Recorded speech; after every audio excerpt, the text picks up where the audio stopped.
Hello everyone and welcome back to Gundam of Gundams. I'm Josh. This is Amy. And we are finally back. Happy New Year! We are finally back to doing episode reviews. Yep. Sorry guys, it's been just a little hectic around here, so we haven't got a chance to sit down and review. We have not gotten a chance to sit down and actually watch an episode. Yeah. But we're back. Yay! Yes, we are back. Back again. Guess who's back? Tell a friend? Yes. In America. Uh-huh. Alright. So today we got episode 14, Time Be Still. Yes. Time Be Still. Even though it's kind of more apparent in the second half of the episode what that means than the first, so... I mean, I can make an argument for the first half of the episode. I mean, I guess if you're Amro, I guess you want time to be still. I don't know. Yeah. Alright, fine. It applies to the whole episode in some weird way. Yeah. But yeah, time be still. Yep, so, get comfortable, grab a snack. We got snacks. We got Pockies. Yep. We're like Mr. Wong. Except for we don't put it in a glass with the ice and stuff. Yeah, why does he do that? You think that... Just prevent the chocolate from melting? I guess so. If he's outside and he doesn't want the chocolate to melt, I get that. But yeah. Oh, I get it. Who knows? Anyways. Who knows? Anyway, we'll get to that eventually. On to the episode. Yeah, on to the episode. So, our story today starts like any legendary story should, with a dollar store magician. Yeah, I guess that what the Gundam Wiki thing says is apparently that is a reused character model from, I think, Daitarn 3, which Tomino also worked on, so that's kind of cool. Yep, little makes Easter egg, yeah.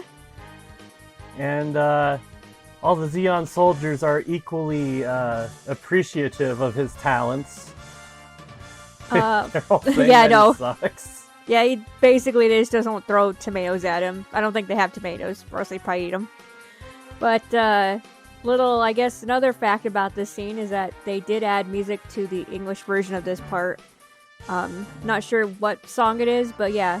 And the Japanese part is just silence. English version, you get a little ditty in there. Yeah. We go on in the scene and we see one of the, probably the only Zaku pilot, now that I'm thinking about it. Yeah, this whole episode, yes. Yeah, so the only Zaku pilot this whole episode, he's trying to maintain his Zaku, and one of the pigeons from the magician goes up there. And he's just kind of pissed off because he's bored, there's nothing to do. He's trying to keep his Zaku pigeon poop free. Yeah, and running, because I guess they also don't get many parts. Yeah, I guess so. I know later on we're gonna find out these guys' names, but apparently the Zaku guy is Giyal. Giyal. Yep. But one of the captains comes by and he's like, "Hey, come down here. We have something to talk about real quick." So they overheard that the white base is nearby, and this captain's idea is, "Hey, you know what? I'm going to take a small group of guys, and we're going to go attack it real quick." Yeah, basically just the young and dumb ones, essentially, is what they say anyway. We're the only ones dumb enough to do this, and as long as we don't piss off, the commanding officer, he says it's fine to do it. Yeah, and the Zaku pilot takes a little bit of convincing, but he eventually is like, "Okay, what's the plan?" And they kind of go over it, although for some reason they say that the white base only has one mobile suit, which is verifiably false. Yeah, because we already know Garma had identified the other two, which is, the gun tank and the gun cannon, so... Yeah, they should already know about the gun cannon and gun tank, so... That's kind of a weird continuity error, I guess, but... Unless they're getting, really bad intelligence from people. I don't know. I mean, I guess. But you wouldn't think they'd want that, so it doesn't really make any sense, It kind of makes me think, since Garma is dead, who's in command of the Earth-based forces now? I don't think they ever say. Yeah. Is it Mikuve? I mean, maybe, but I mean, he would be like on the other continent though right now, right? So, would he be doing his mining thing like close to Odessa and stuff, or? I mean, I guess, but I mean, I don't know, man. I mean, White Base should be like around that area. Well, are they like? Cause we went to Amro's hometown last time, and then Yeah, I guess so. People Which have is said- really weird. people have said like North America or Canada or something. You know, Canada or America. I don't know. It's somewhere in that area because the continent we can't decide. Yeah, it's weird. But we do know that White Base is at least heading in that direction. So The flight path of the White Base is just really weird. it's a mystery. It's whatever it wants to be. Pretty much. I think we do get the name. So, like, the main guy in this one is Kuaran. Cuaran or Kuaran? I have no idea. I know we hear his name later on in the episode, and then the other guy's name is Sol. So, those are the three main characters we get out of the Xeon in terms of naming, I guess. Yep. Let's see. I think that's it for this scene. We switch over to the White Base. Miss Matilda is supplying the White Base and, doing some repairs on it. She's having a conversation with Bright, basically that just kind of explaining that the Federation is very interested in the White Base for data gathering purposes. So that's why, she's able to keep supplying them, even though they're not like a regular unit. Yeah, and she does mention Europe, like the big European offensive, in the Japanese version. We don't hear it in the English version. They kind of glaze over that. Yeah, they do kind of glaze over that. It is kind of interesting, though, because they say they are going to get, like, another superior officer over Bright, Yeah. which obviously does not happen. Maybe because of Odessa, we don't know, but yeah, it is brought up. Might be because of Odessa, but also might just be because, like, if you're having like a really good, successful unit, you don't really want to mess with it too much. Yeah, it's true. I mean, that probably did contribute to what eventually they're going to do once they get to Jabrow, so. Yeah, and Bright doesn't really like the idea of being used as guinea pigs. I mean, it's kind of funny because Amuro was basically saying, like, when he had his hissy fit, like, they're just using us for, like, like basically guinea pigs, so it's like, yeah, just kind of confirming that, I guess. Yeah, and I don't know why, but Matilda in this episode, for some reason, is just super, like, teasing.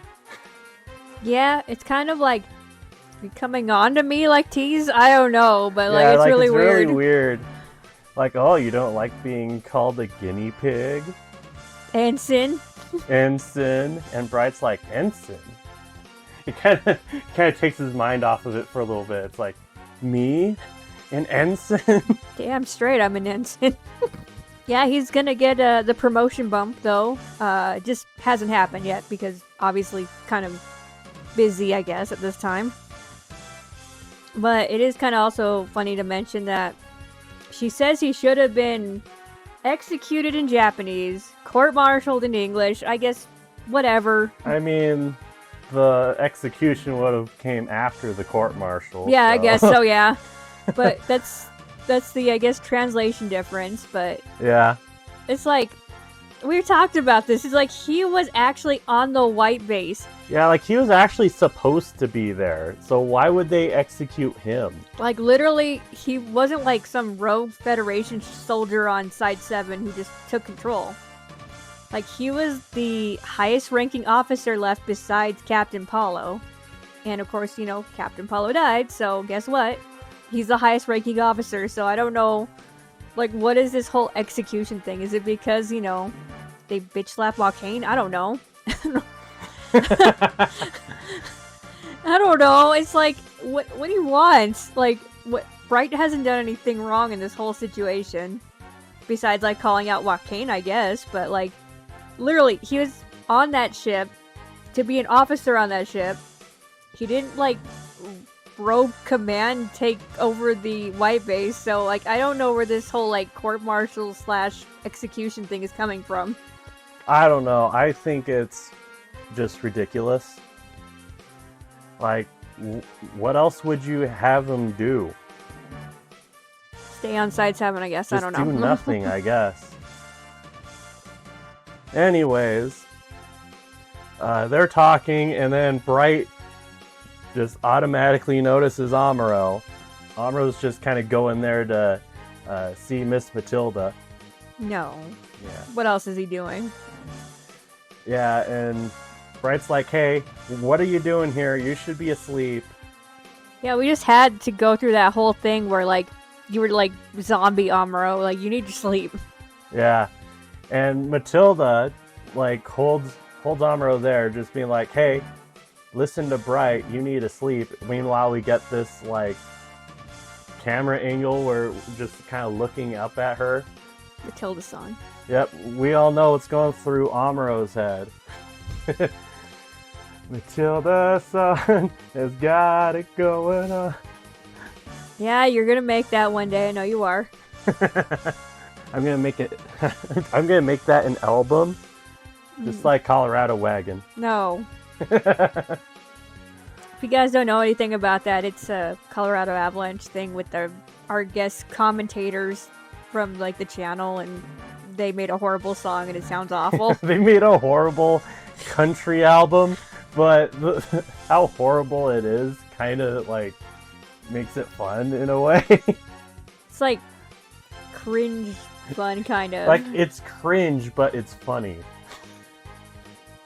Let's just say most of them just don't hold a tone. Like, they can't, find the right tone to actually sing it in. Yeah. Anyways, enough about that. Bright and Matilda kind of go back to their conversation about, like, why he would have been executed. Which still doesn't make any sense. Yeah, which still doesn't make any sense.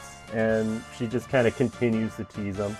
Meanwhile, we go back to Amuro, and, like, Frau Bo is just waiting outside of his room with, like, some random, like, trench coat. Yeah, like some officer's trench coat. And it's like she's just standing there.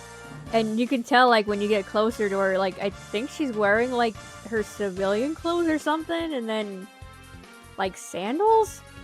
It's like, is she waiting for, like, a booty call or something? I don't know what's going on. Like, where'd she even get that coat? The dead officer whose room she took? I don't know. I was just like, okay, Frau Bo, I don't know. Like, why are you here? It's basically what Amuro says. Yeah. It's like, I went to the toilet. Like, well, Amuro, the toilet's the other way. Like, whatever. Yeah. He went to go take a leak outside. I don't know. Well, she should know that Amuro prefers the other restroom down the way because that one is actually warm. It has the seat warm. Like the officer's restroom has a Japanese toilet in it? Yes. Why wouldn't it? I've been in a lot of military bases, but I don't think I've ever seen a Japanese toilet in one. You've never been to an officer's toilet. Oh, I'm so sorry. Yeah. If I was an officer, I'd have one of those.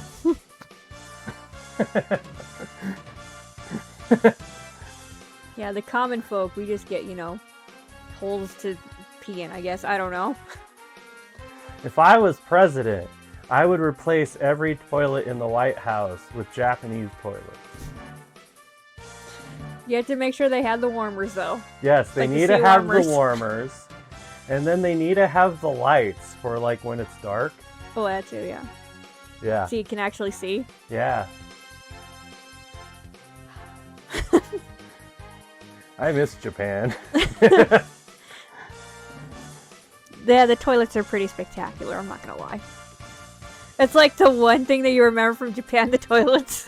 Well, I remember the toilets. I remember 7-Eleven. I remember being able to find Gunpla every like few stores. Finding wafer Yeah, finding cookies. like wafer cookies for like Every- different stuff. I know, like every like 7-Eleven, you just find some random wafer cookies. Yeah. I still have a little bit of my money. You're just ready to go back, that's all. One day. I think one day probably again. Yeah, but- one day, but not anytime soon. Yeah. Anyways, back onto our story. It's back onto the story. So, next day comes, Matilda's leaving. Amuro just rushes to the bridge because he has to see her off. And dude needs to like chill out. Like, he's gonna start fogging up that glass in front of him. I swear. Ew. Like, look at that. He's pretty much like pressed up against it. And Frau Bo is just like even more discouraged. Yeah, she ain't having this. Yeah. We even got Amuro, he's like blushing too, so you know. Yeah, and Bright's trying to talk to him, but Amuro's not listening at all. Like, hey, Amuro, have you eaten yet? Amuro! Oh, hey, I'm gonna go. Yep. We also get like a little music cue here in the English one. Just kind of like the, I don't know, like, was it like a trumpet or something? Like, Yeah, it's the trumpet goes like do do do do do do. yeah, but like in Japanese it's just completely silent, so Yeah. that's all you get though. You don't get like the whole song after that. You just get Yeah, like, You don't get the whole song, it's just that one part. Anyways, White Base and the Medea end up going kind of separate directions. Like, not completely, but, you know, there's enough difference there. And Matilda ends up encountering a Xeon, like, recon plane, a Lugun.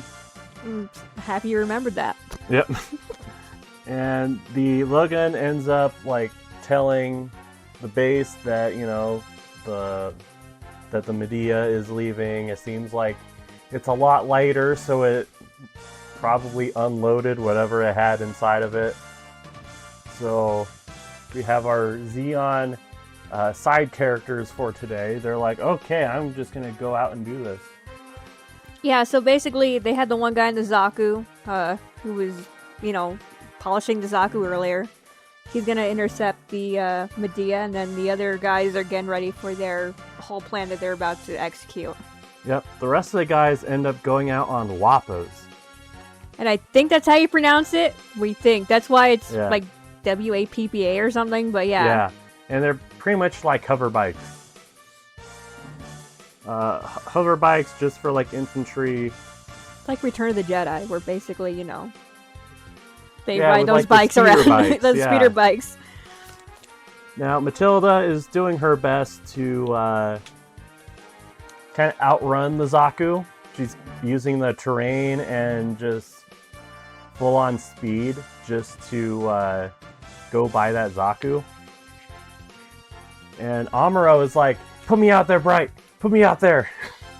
Yeah, essentially they find out that, you know, Zaku is, you know, intercepting the Medea, and Amuro's ready to go.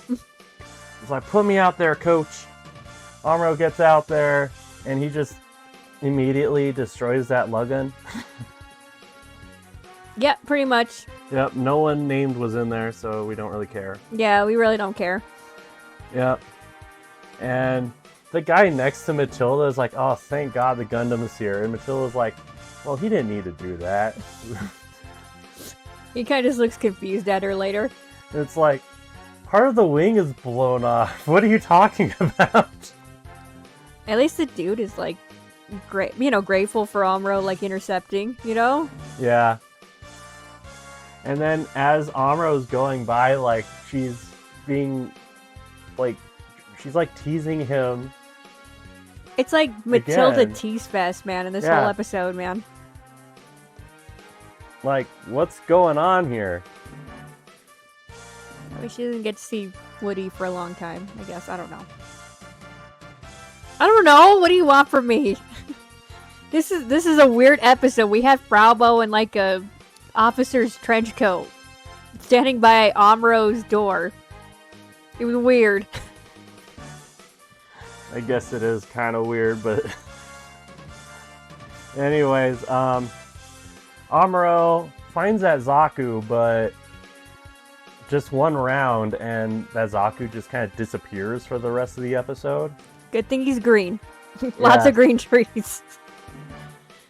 And yeah, so we just nah. Yeah, he just kind of runs off, and we never see him again. But that's when the Wappas attack. Amuro hears like some kind of buzzing kind of sound. Yeah.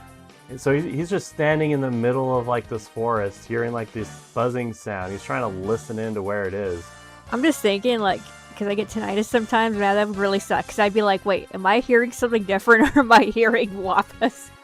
You know, now I'm thinking about it. I wonder how soundproof that cockpit is. Yeah, that's true. Like, how much like sound do you actually get in there? Yeah, because like if you think about it, like if you have like a regular machine gun, or like the Gundam's bazooka, that has got to make like a really loud noise. Mm-hmm. So how soundproof is that cockpit? It's not like they're wearing hearing protection either. Yeah. At least we don't see anything, so. I mean, it could possibly be included in the helmet. Possibly, yeah. But characters have piloted mobile suits without their helmet before, so... Or spacesuits or anything, so yeah. Yeah. I don't know. Just a thought for later, I guess. I guess so. Yeah. He hears something. He hears something, and then he just shoots at where it is. It's just a giant bazooka round just hits this Wappa just head on. We're pretty sure the guy's dead, but since we only get the 3 characters' names, like, none of them are that guy, so yeah, doesn't count. That's gotta really suck. You just get hit by a huge round. Yeah, just get hit by a huge explosive, like right in the face. It's kind of like in that first Spider-Man movie when he takes that goblin grenade to the face. Oh yeah. And after Amuro notices that, you know, it's people that aren't in mobile suits, he starts to hesitate. Even though, yeah, he just killed them. He's done it before. I mean, like, when he was shooting the beam rifle, we were talking about, as Char and the other, I guess, soldiers were escaping Side 7. Yeah, but he hesitated there, too. He did, yeah. I don't know, beam weapon or bazooka? What would hurt more? I'm assuming the bazooka, maybe? Probably the bazooka, because with the beam weapon, it would probably go way quicker. Probably. It's just super hot. Yeah. Get vaporated. Anyways, that's kind of where that half of the episode ends. Amuro is just shaking because he can't really pull the trigger. I'm just thinking about, like, the first half has, like, so much more going on, and the second half is so slow. Yeah. But that's mostly just because of the bombs, which we're going to get to. Oh. So we come back, and Amuro's just using the Vulcans to fire at these people, so I guess he kind of got over it. I guess so. Yeah. Zeon soldiers are taking cover under the trees. They kind of hide under, like, this ridge kind of area. Yeah, so they lure Amuro to where, like, the rest of the Wappas are hiding. And this group has the bombs on them. And, by the way, I would be really scared to hide under this ridge. But it's not that very big. It's not that big, and Amuro just legit steps over it. I mean, if he could have just dug his heel a little bit, man, somebody would have gotten crushed. Yeah, that's no good. Mm-mm. Yeah, it's no good. But anyways, those Wappas end up activating their part of the plan. They start covering the Gundam with a whole bunch of bombs. Basically in just random places, too. Yeah, random places. So one on the backpack, one on the face. One idiot put it on the shield. After he said, hey, put it on like the weak spots on the armor, which... I don't know how you can even tell. I don't know how you can tell either. Maybe they were thinking joints. Maybe, but like, if you think about it, I don't think any of the bombs were on the joints, really. Yeah, none of them were. Alright. Yeah. So, yeah, one dumbass put on the bomb. Put on the bomb. One dumbass put it on the shield. Put it on the bomb. They just stack bombs.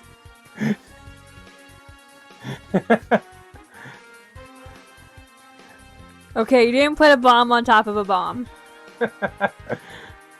Oh, man. Well, that would have been interesting, though. That would have been interesting. I wonder if that would have made it stronger. Maybe. But their second phase is basically just to, like, use their machine guns on the Wappas and blow up the bombs as much as they can. Yeah, and shoot the bombs so that they would blow up. They did do it to one, but it was the one on the shield. So, yeah, I mean, it does, doesn't it make, like, the eye color different or something? Like, it just, I think it takes out the color of the chin, too, or something. Yeah, it's really weird. These bombs are weird. Like, they alter reality. Pretty much. Yep. Amuro figures out what's going on, and he just starts to, like, swat them away and create this, like, little whirlwind kind of deal. Essentially, it just knocks them away. It's like some kind of super robot power. Yeah, kind of. Kind of is, actually. Yeah, it's like he has, like, the Mazinger breath or whatever. Yeah. But, so yeah, he uses his broken shield to kind of, like, whirlwind them away. Yeah. And he figures out what's going on. Like, he walks out of the cockpit, he's like... And there's a bomb yeah, just it's right like, there. Like, oh, there's a bomb. Right on his crotch. It's like... Yeah. Amuro's like, hey, I'm going to that clearing over there so that we can figure out what to do. Brett's like, cool. I'm going to go get Omer, who apparently knows a lot about bombs. Apparently, and like... So the Gundam Wiki on this episode says this is his first appearance, and I don't remember. Like, honestly, I don't. Like, I can't remember if we've seen him before.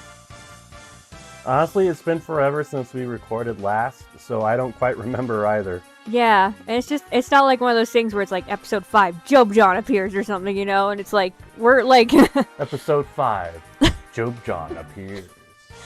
Who will survive? I'm just saying, like, we're like more than a dozen episodes into here, so it's like, wait, did we see this guy before? I don't remember. Yep. So all the Zeon guys end up getting to a safe distance. And you know what? They just kind of start watching. You know, this is like their TV to them. Basically, they're like, what, like 30 minutes till like the bombs actually go off? Because apparently they weren't given the right equipment from Zeon where you could just like detonate them with like a remote or something. Yeah. So, guess what? Zeon screwed up again. Yep. If they just gave their recon guys remote control bombs. Like, how much more expensive is it to give them remote control bombs? Anyways, so bombs are essentially on a time limit at this point. And I believe it's 30 minutes, though I don't remember if like the translation says different or not. Yeah, I believe the Zeon guys say 30 minutes. The White Base crew never figure out the exact time limit. Yeah, essentially, like, Omar basically just comes out, kind of scans or x-rays it. Yeah, and he's like, I don't know. All I know is that there's a timer on this thing. And then, essentially, Amuro is like, he's asked, like, hey, what do you think when you see this? Like, there's a wire that goes to this, basically, that's, you know, like a timing wire. And essentially, if you take off the plastic, it'll trigger it. Yeah. So don't do that. So we just kind of have to manually remove them.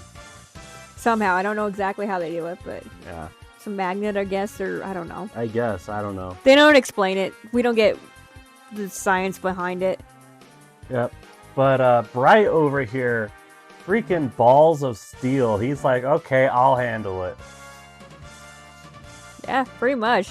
Yeah, but Amuro's like, hey, you know, this is my mobile suit. I'm responsible for it. I'll do it. Also balls of steel. Yes, also balls of steel. And the Zeon guys are just impressed / shocked that they're going to try to attempt to get rid of the bombs. Yeah, I mean, like you said, it's just basically their action TV for like right now, I guess. They're Yeah. just sitting up on the hill looking at them.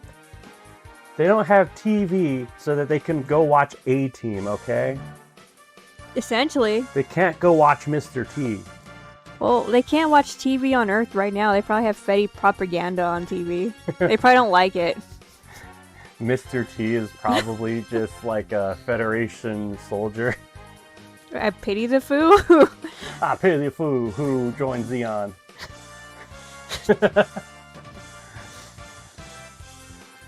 I that would be really interesting. Like, I don't know why, but to like see like the TV propaganda of the Federation versus Xeon. Just, I really want to see like the A-Team, but they're all part of like the Federation in some way, and all the terrorists are Xeon. And then like on side 3, you have the A-Team as Xeon, like, you know, revolutionaries, and then the Federation, like, you know, as terrorists in their colony. Yeah. Okay, I would pay to see that. Somebody make like... Although it probably wouldn't be called the A-Team, it would probably be called something else. Probably. The Z-Team. The Z-Team? You know what? Anyway, somebody like make some Federation and Xeon propaganda. I think that'd be kind of cool, actually. I want to see the everyday life of like the Federation citizen and the Xeon citizen. Like how we learned like there's like no Starbucks in Xeon or Baja Blast. Someone with AI go and make like a A-Team version with like Gundam in it. I mean, essentially, like, if you watch Full Metal Panic, it's like the same kind of theme song right there. It's the exact same theme song. Watch Full Metal Panic if you guys, you know, like more mecha stuff. I would very much recommend it. Yeah. But Amuro's gonna go and remove these bombs manually by himself. Everyone else on White Base is just gonna stand by and watch. We go through some really weird, like, segues. Yep. And, like, for some reason, the Gundam's chin gets all long. I don't know why. Yeah, it looks really weird. Like, some of the choice designs of, like, the Gundam in this is just kind of weird. Well, even Bright, too. Like, we were talking about how, like, when Bright's talking to Matilda and stuff, like, something just seems kind of off with his character model. It's just like, okay. Yeah, it's kind of weird. But Amuro is going around getting those bombs off, and Frau Bo has a crash out. Yeah, she just, you know... He's like, why aren't we out there helping him? And Bright's just like, a very reasonable answer. We can't sacrifice everybody. Like, we can't sacrifice everyone. They literally don't know when the bombs are going off. Yeah. Yeah, like, why would we have all of us go out and sacrifice ourselves while, like, this is kind of a one-person job right now. God knows if they actually have more than one, like, I don't know, bomb remover. I don't know. Yeah. Like, who knows? Like, they probably don't even have another bomb remover kit. Who knows? Yeah, if you've been into a military, like, storage thing, you know you probably only have one, if it's working, so, yeah. So, yeah, I wouldn't be surprised if there's only one. Yeah, and Frau Bo keeps crashing out. She's like, you guys are cowards. You're cruel. This is outrageous. It's unfair. Okay, Anakin. I was kind of surprised, like, Mirai doesn't, like, slap her right here or something. Yeah. Frau Bo's like, why should Amuro be doing this? It should be me. And Mirai is just like, do you really think he can do this better than Amuro? Yeah, do you know anything about bombs? I'm gonna guess no. Frau Bo's just like, no, you're so cruel. It kind of shuts her up a little bit, at least. Yeah, it does. Amuro is just kind of daydreaming. It's like, okay, man, if these go off right now, I'm cooked. I mean, you get, like, the nice kind of frame of, like, the Gundam blowing up with him in it, but, like, the V-Fin's red for some reason, and I don't know. Yeah. Looks cool, though. Looks really cool. Amuro can't really get to this next bomb because it's underneath the arm, and the arm is like kind of semi-resting on the ground, but not really. I just want to know like how he knew it was there. Exactly. How does he know that any of these, like, where Yeah. like, the location of any of these? They didn't have that much time to like visualize like where all these bombs got placed. Yep. And instead of doing the same thing of just kind of lifting the Gundam's arm up a little bit, he tries to dig underneath. Like a dog, basically. Yeah, it's like, why don't you just get in the cockpit, move the arm, and then get out? Oh, man, sorry. I just had like that. Just had that memory of he dug like a dog. He died like a dog. And then we get another Weird bright face. weird bright face. With like, yeah, his pupils are there. It's like, oh my god. Like, you know, like the whites of his eyes and his pupils are there. Sorry, I should probably specify that. Yeah, Bright's freaking out. Everyone on the bridge is freaking out. And Bright's like, okay, you guys stay here. I'm going to go and help move the arm. And then everybody leaves. And then everyone leaves. And Bright's like, what the hell, guys? Did we not just discuss this rationally like earlier? Like maybe a minute ago. When we were telling Frauba why she can't go. Yeah, it's like no one listened. Nobody listened. Yeah. Now, everyone on the bridge is now with Amuro. And Hayato does like this leapfrog off of Ryu. To get to the cockpit, essentially. Yeah, to get to the cockpit and lift the arm. Amuro's able to get to that bomb, and then they start driving the bombs away.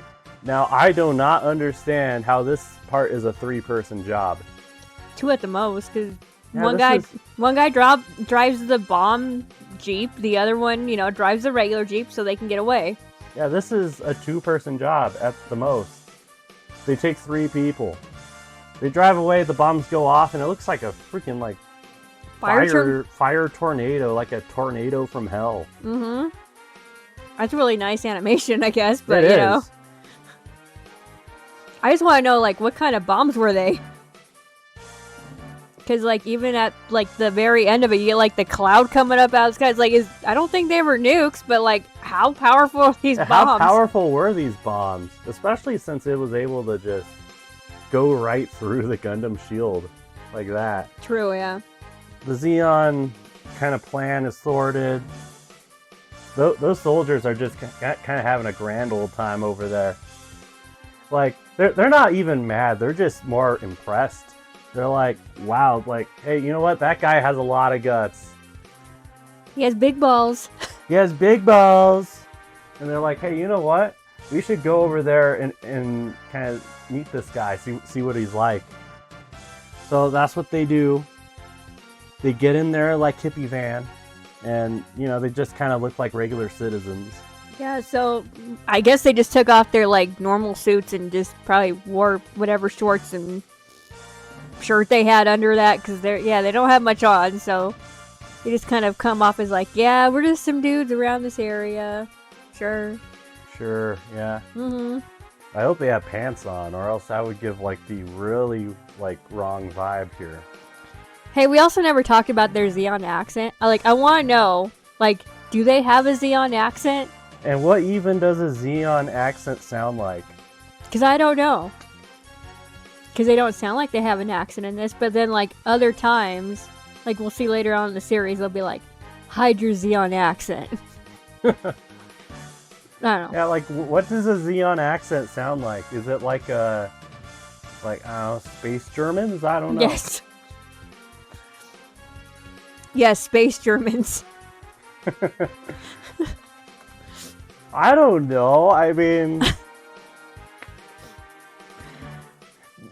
the 1 Year War was influenced by something. Yeah, what was it influenced by? I'm just saying. Zeon as a concept was influenced by something. There's no Coca-Cola in Zeon, Josh. No, just Fanta. No Baja Blast either. No Baja Blast either. Anyway, so they drive by. Everybody's like, yeah. Look at those guys. They're from around here for sure. Yep, Amuro's just like, wow, man, these guys are so carefree. I kind of envy them. And this isn't getting past Bright. He's like, yeah, those guys planted the bombs. Like, honestly, it's super obvious. It's really obvious. Like, who else would just, be in the middle of nowhere like this? Yeah, it's really weird. But yeah, it is really weird. Bright got their Zeon accent, I guess. I don't know. Maybe Bright knows what a Zeon accent is. I don't know. Maybe, who knows? That's kind of where the episode ends, though. Yeah, and that's kind of where the episode ends. Just kind of get this weird shot of the Gundam's foot. And, like, really small white base, though. I guess it's forced perspective. I don't know. Yeah, it's just very far away, Amy.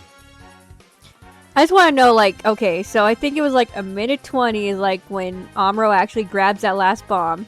Like, how long did it take everybody to get from the white base to the actual Gundam? Because it looks kind of far. I don't know. Those future Jeeps are just so fast. I guess so.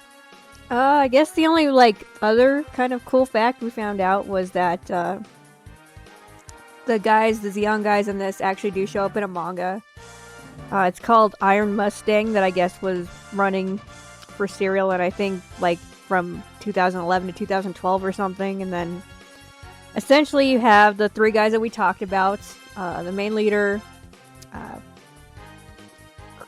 Kuran or whatever his name is. Yeah. Soul, and then the Zaku pilot guy, Gillen or whatever his name was. And I think most of the manga, and it's just kind of hard to tell because we never get anything like this in America, but I think most of it is actually a prequel to this. And then at the end, you do kind of get an afterwards of what happens here, so essentially, they go back to base, and then the Zaku pilot just tells them that they're abandoning their base, and they're going to relocate to Odessa. So that kind of sets up them. I don't know if they live, if they die, but they lived in this episode, so we can't really count them anyway. Yeah, we can't count them. And we don't have our first kill of the year yet, because, like, the guy on the Wappa, he didn't have a name, so... Or the guy in the, Lugin or whatever the Lugin. Yeah, so no deaths yet. No deaths for the kill count yet. None. But yeah, if anybody knows about this whole manga, Iron Mustang, like, just put it down in the comments. You know, anything else, if you know any more aftermath of they show anything after this, that'd be cool. But it's always interesting to see, like, these random side characters getting, like, just a manga, like, somewhere. Just a random manga somewhere. And of course we don't get it here. We don't get it translated, so, yeah. Yeah, so what'd you think of this episode? I think it's a flawed episode, but this is always, like, an episode I remember. Mostly just because it's unique and fun. It's a little different. Yeah. Like, I'd have to check again, but I don't think, like, we ever see a tactic like this used outside of this series or MS Igloo. I think it gets used in MS Igloo as well. But I don't think this gets used in any other timeline, if I'm remembering correctly. It's kind of weird because the only other, like, guerrilla stuff, we see Star kind of do some guerrilla stuff, but, like, Rumba Rawl later on is the only one who will do it in Zeon, so... Yep, and we never see this done in 8th MS Team either. You would think there'd be more in 8th MS Team. Yeah. Maybe from, like, the rebels themselves, like, the villagers, maybe, but, like, nothing in terms of the military, really. So, we should have more, like, guerrilla warfare tactics in Gundam, I think. Yeah. That would be neat. It would be neat. But, yeah, honestly, like I said, this is just a really fun episode. It's really flawed, especially with some of the animation. But it's really fun and unique, and that's why I kind of like it. Yeah, I like it. It's different. I'd say the one thing that kind of like drives me wild about this episode, it's just like that first half. There's so much going on. Like you're in different places. It's not very slow, and then like the second half just like completely slows down, and you don't understand why. It's because of the bombs, but it's like you just went like from one like fast paced thing to like it got really slow. Yeah, if you've noticed, we didn't really talk much about the second half of the episode because It's basically Amuro taking out the bombs. yeah, that's pretty much all it is. But yeah, I think that's all I have to really say about it. Yeah, and this one for sure is not going to be covered in the movie, so Yeah, I think that scene with Matilda gets used in the movie, but nothing else from this episode does. That scene with Frau Bow also does. in the officer's coat, Yeah, that's just awkward, man. it is awkward, but I do know that scene does get used. Yeah, so I mean, it's like kind of a good bridge episode too, but it feels kind of weird because you just got introduced to Rumbaral not too long ago, and then like he disappears for a while. Yeah, and what like last episode it was coming home. Yeah, so they skip Rumbaral too there with his Amuro seeing his mom. Yep. So basically, you have like a few episode hiatus of just not seeing Rumbaral. Yeah. And then next episode you don't get Rambaral. Yeah. So you have to wait like what 3-4 episodes before you actually get back to him. Yeah, it's kind of weird. Honestly, that's probably why they skip this episode in the movies. Yeah, and they kind of switch around the last two a little bit. Yeah. That makes more sense. Like you just introduce like your new like bad guy of like the week kind of, thing, and it's Yeah, just like your new like threat to the crew, and then it's just like, okay, we're not going to hear about him for like the next 4 episodes. I know, it's like he just disappeared. Oh. But next episode, which is kind of funny because if you watch it on Crunchyroll or anything, like you'll see like the footage for the next episode, but you're gonna have like the wrong subtitles or the wrong, English like talking points for the next episode. Cause you know what happens next, Josh? Yes. It's Doan's Island. It's like the lost episode of Gundam. It's the last episode of Gundam. But guess what? We're covering it. We went back and stormed Sunrise's vaults. Was it like the Disney vault? Yes, it's like the Disney vault where Walt Disney is frozen. Yes. We're gonna give Doan's Island the justice it deserves. Yes. One day we're gonna have to get like the UC collection from Japan, so we just have a copy of Doan's Island. Oh yeah, the UC libraries. Yeah, because it's on there, but we don't get it here. Personally, the first UC libraries I want to get is the Zeta Gundam ones, just because it has the openings. True. I do not like what they did with the Blu-ray openings. It's stupid. Give me the original songs. Yes, I know what you mean. But in terms of context for right now, the UC library has the next episode. I don't know, like, this episode has some really bad frames in it. Yeah, it does. We've had some episodes that have some really bad, like, weird frames in it. And that's always the excuse I hear about why Doan's Island was never included. It's just like, no. No, we're giving Doan's Island what it deserves. Yes. So, video quality for next episode might be a little down. Yeah, we're probably gonna have to find it on like YouTube or something and watch it, so. Yeah. And it's gonna be a little different because there is no English counterpart to it. Yeah, there is no English counterpart. So it's only gonna be Japanese. So who knows, that review might go a little quicker. Probably will, actually. Yeah. But yeah, we're not skipping it. we're not gonna skip the lost episode of Gundam, Stone's Island. Yeah, plus Stone is a total boss. If you use him in G Generation Advanced, he gets like a super mode. He does, yeah. His Zaku turns gold. He throws rocks. He throws rocks. America just wasn't ready for Stone, I guess. No one was ready for Stone.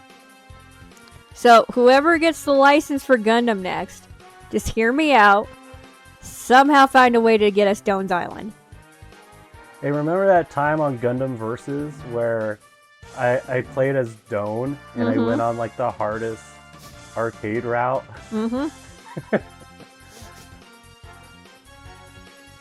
Good times. Yeah, some good times. You never tried Stone in Japan, did you, on No, I Gundam didn't. Max? So, I did. I accidentally picked Shirako that one time. Yes, accidentally. Yep. And then I picked Camille.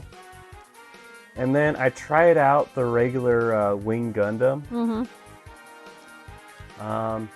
I do not like how that Buster Rifle fires. Speaking of which, wonder if you guys had gone to see the Iron-Blooded / Endless Waltz combo in theaters. We saw it the other night. Yep. Saw the English dub of Endless Waltz. Kind of nostalgia, but at the same time, from what I see from the release that we're getting, the new one, they're actually not including the English dub, which does not make any sense because that was like the 4K restoration that we saw in the theater, and they had the English dub over it, so it's like, well, why don't you just include the English track then? I don't know. Looked pretty good though. I liked it. Yeah, I always enjoy Endless Waltz. When we review it, we're gonna get to a lot of problems with that movie, but it's still fun. Oh yeah, it's still fun. I didn't mind the IBO stuff either. Though Kind of left us on a cliffhanger. I know, though. yeah. It was just like, what? I mean, because it was a mobile game that we never got here, so we didn't know, like, what exactly the story was, so I guess they just left it on a cliffhanger in the mobile game? Unless you guys know anything else, I don't know. I don't know, is it still going on? I don't think so. Who knows? I don't know. It's like Gundam Thunderbolt or something that's, also not finished, I guess, so. Yeah, it's not finished, but it gets updated more regularly. Like, it does have a manga. That's true, at least it has a manga. But I think we're rambling. Anything else in particular about this episode? No, I think I'm done. I think I'm good too. Cool. Just a decent side story episode. Yeah, it's just a cool, neat idea of an episode that doesn't really have much bearing on the actual plot. It's just kind of there. It's just kind of there, kind of good way to relax after being introduced to Rambaral, and then the drama with Amro's mom, and then Get to see Matilda-san again. I don't know. yeah, we need to keep going down that storyline. Kind of funny how we get like more exposition in this episode about like what's to come. More like foreshadowing with Odessa and stuff. So Yeah. but yeah, that's about it. I think we can end it off there. I think we can end it there. We will try to get back to Gunpla. Again, things have been really crazy over here. We're getting there. We're getting there. But I think that's it. Do you have anything else to say? No, I think the only thing is also be getting back onto posts and stuff. Like, I need to get back to the X account too and start posting again there. So we're just trying to pick up the pieces and hopefully, I know our new year didn't start off that strong, but we're going to get better at it. Yeah, a lot of personal things happened. But I think that's it for both of us. So remember to like, subscribe, hit that notification bell. If you haven't already, please participate in the poll that I put up like a few weeks ago, asking what game you guys want to see on the channel. Only 2 of you have voted. And there's like about 40, like a little over 40 of you guys. Yeah. But yeah, like, share, and subscribe for sure. And we're gonna try to make things. We're trying to be more, I guess, involved this year, and we haven't even hit our anniversary yet, so yeah, we want to get things rocking again. We'll say that. Yeah. All right. Well, that's it for me. yeah, that's it for me. I'll just sign off. This has been Josh. This is Amy. For Gundam of Gundams. See you all later. Bye bye.